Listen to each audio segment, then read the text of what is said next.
Okay. Good morning, everyone. Thank you for being here this morning, and welcome everyone on Facebook Live. If you happen to be out there, if you do have questions on Facebook Live, you can put it in the comment section and we will answer those questions. Just type those in there and we'll get to that at the question and answer time. Okay, so to begin this morning, we're here to reveal the identification and the process of identification of an unidentified individual found in the Lost Creek Wilderness.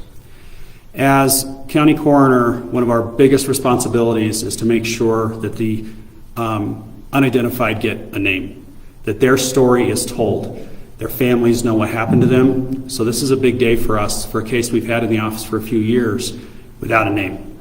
To be able to tell the family and give a story to them, tell their last story. So it's very important for us. My name is David Kintz, K-I-N-T-Z, and I am the coroner here in Park County.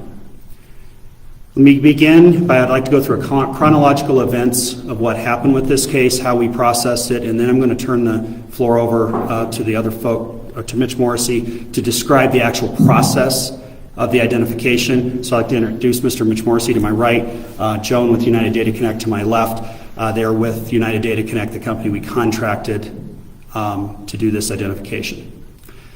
So on June 19th, 2020, we received a call that teenagers hiking in the Lost Creek Wilderness, more specifically near the Twin Eagles campground, had found human remains. They didn't have cell signal, so they walked out from the location and they came to the Park County Sheriff's Office Bailey Substation. At the Park County Sheriff's Office Bailey Substation, they were interviewed by a detective where they gathered information and dispatched me to the area. We were able to get information from the Sheriff's Department as the interview went on of where this was located, and I was able to determine the logistics were going to be complicated to get to, so we decided to wait till the next day to launch the search and recovery mission. Park County Search and Rescue, who's also represented here by Daniel Knutson today, attended with that recovery. At 0600 on June 20th, 2020, we launched from just above the Twin Eagles campground, approximately 5.5 miles from that campground, gaining elevation of approximately 2,000 feet into the Lost Creek Wilderness. The teenagers were graciously able to take us to the location and show us what they found.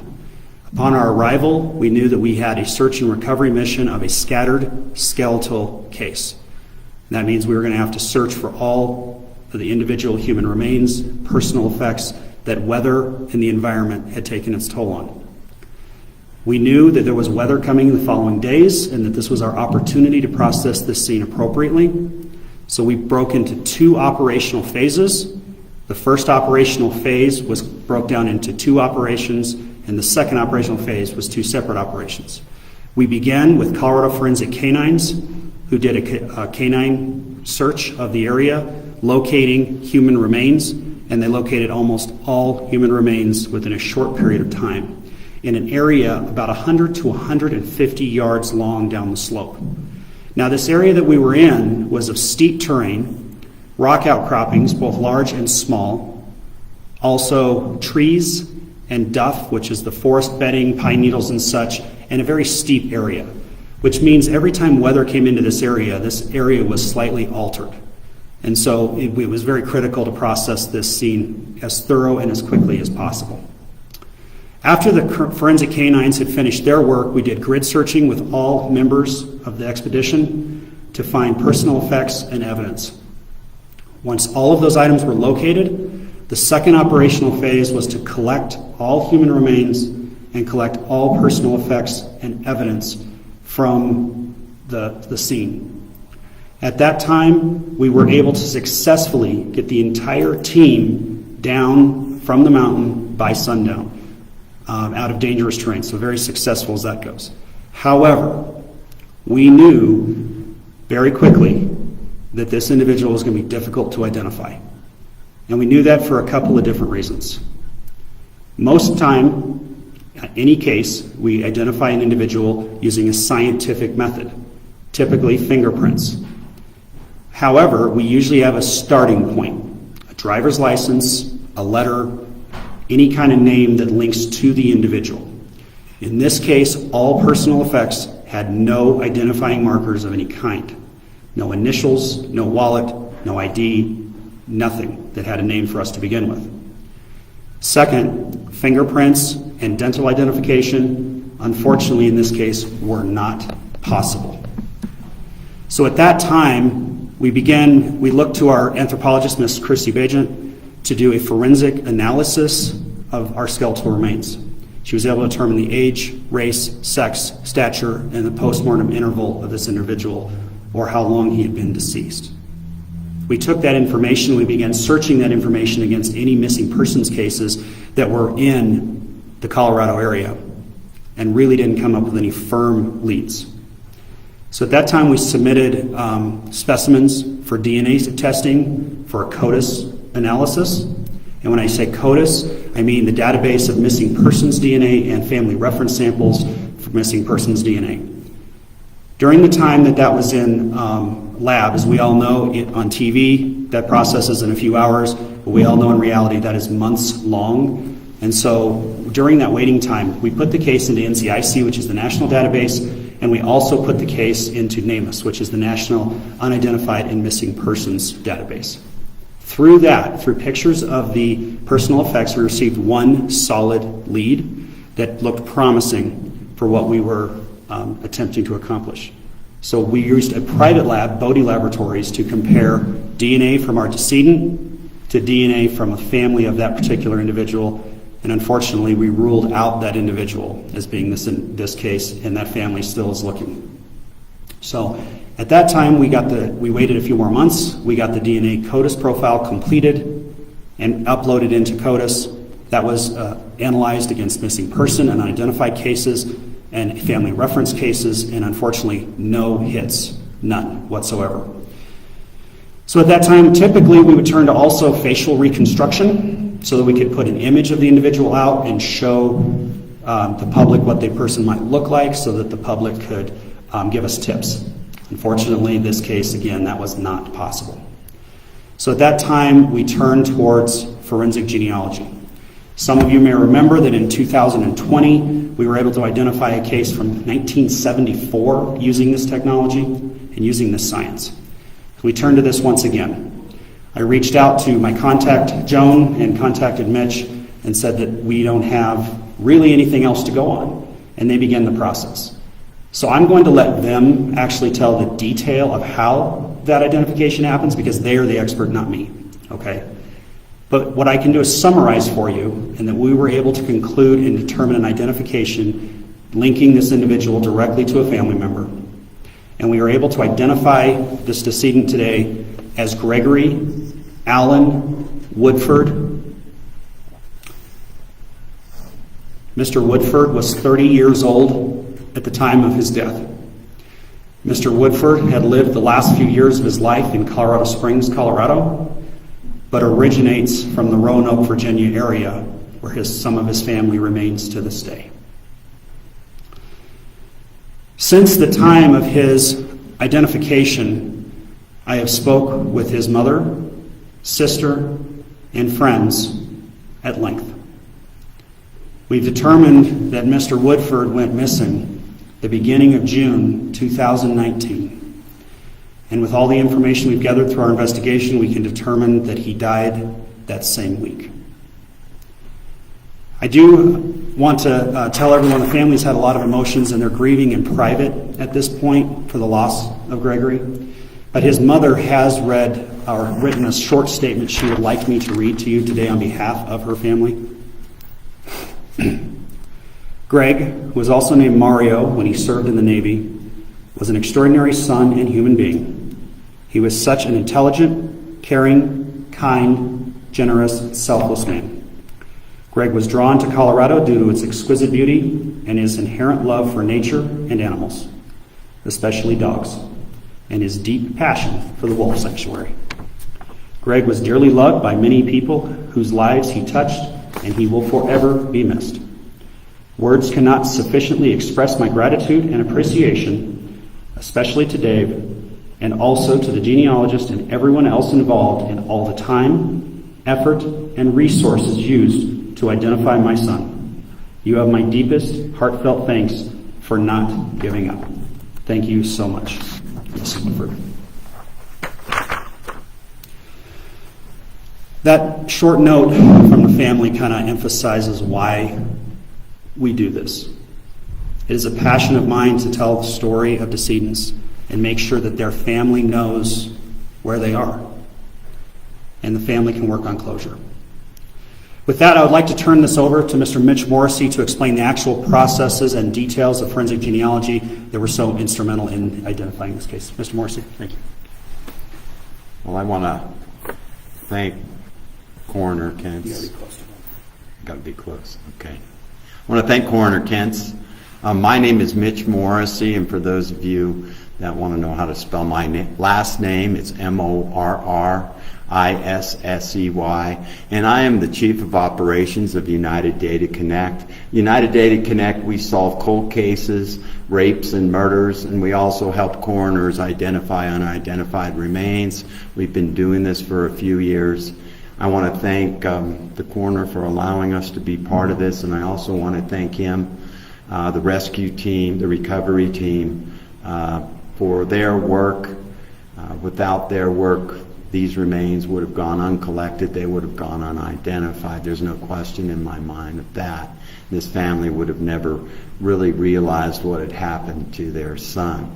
It's the commitment of the people in Park County that not only got answers for this family, but got answers for this community. And there are a lot of coroner's offices in the United States that do not go to the steps that this coroner did, and I want to congratulate him for that work.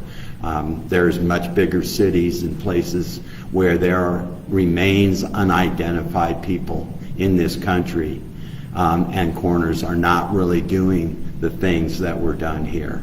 Hopefully, even this press conference can help change that. And I believe that people that are looking for their loved ones and their loved ones, they deserve answers, and we need to do something about it. I'm glad we were able to, at United Data Connect, be part of this team. It was a great team. Basically what we do, and what we did in this case, is we took the DNA extract that Bodie obtained when they did their work that allowed them then to do the STR and the CODIS search. But what we do is take the same DNA extract and we sequence it. We were lucky enough in this case to get a whole genome sequence, which is an awful lot of data from the individual. We took that data, we uploaded it in the database Family Tree DNA, and we started to get leads, genetic leads from Family Tree DNA. And basically we got some what they call good hits there. And we went back and we searched back on those hits looking for the most recent common ancestor. In this case, the most recent common ancestor was a great-great-grandfather who had a number of children. We then started down the family tree, contacting people, talking to people, excluding lines of those trees. It's an awful lot of work to do this genealogy, but obviously when you get answers like we have today, it's important work. We got down to a point where it was a close enough relative that they knew that there was a missing individual in the family, put us even closer. Contact with a sibling, we were able then through the DNA to make a connection proving that this sibling who uploaded her DNA to Family Tree was actually a full sibling. Once we were able to do that, with all of the other things that came together in this case, and because of the important work of the recovery team, the important work of the coroner's office, we were able to come to the conclusion that Gregory Wolford was the individual that was identified. And I just want to voice my condolences to this family. This is a real young man. I have a son about this age, so I know they must be grieving. I hope that there will be closure for them and they'll understand what happened to their son. Thank you. Thank you, sir. I would like to thank everybody who was a member of this recovery and this effort. The Park County Sheriff's Department, Park County Search and Rescue, Colorado Forensic Canines, our anthropologists, my staff. And I want to thank the media. When we were in the middle of this case and we did not have a lead, we reached out to the media and we got this information put out, pictures of the personal effects put into the media looking for any leads. We did generate 14 leads throughout this case through the media, so we appreciate that assistance that was given to us. At this time, we'd like to go ahead and see if there's any questions from the room or from Facebook Live. Do we have any questions that we can attempt to address at this time? Yes, sir. Can you talk a little bit more about how new this technology is? I'll turn that over to Mr. Morrissey. Well, genetic genealogy, the question was, how new is this technology? And 4 or 5 years ago was the first time it was utilized to solve a criminal case. It was out in California. They used it to capture what a man known as the Golden State Killer was responsible for 13 murders and about 50 rapes. He also broke into a lot of houses and was a burglar. But that was the first or second time it was utilized. The reason that it could be utilized then, and we continue to use it now, this is probably the 12th or 13th case that we have solved using genetic genealogy, so it's only been around for a while. And what we had to wait for was the commercial databases that allow us to do the searching, allow us to do the comparison with families.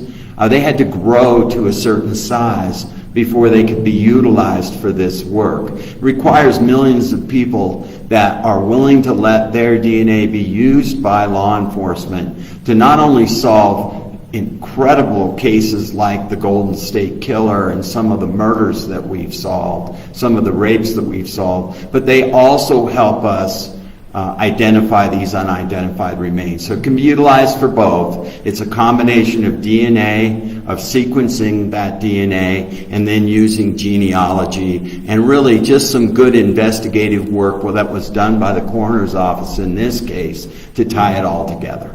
And I'm sort of gathering a fair amount of luck too. The relative has uploaded their DNA. Well, relatives had uploaded their DNA. It actually, it does come with a lot of luck, but you kind of make your own luck. And we have a genealogist that is incredible. I think she's the best in the country.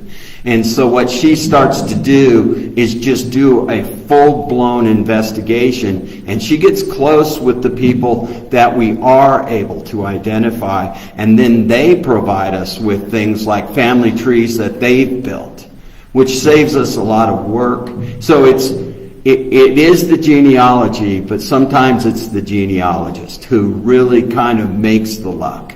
And if it wasn't for her efforts and the work that she does for us at United Data Connect and also for this victim and for the coroner's office, I think he would have remained, certainly it would have taken much longer to get here where we are today. Thank you, sir. Do we have any questions off of Facebook? No questions off Facebook. Is there any other questions in the room that we can address today? I think I'm good. Okay. Any questions from you? Okay, I think we're good. We've answered all of our questions. You can reach out to our office with anything further. We have released a press release at the beginning of this press conference for any more information for all the viewers that are on Facebook Live right now. We appreciate those of you that drove up here and were in person, and we appreciate those of you watching online. Thank you.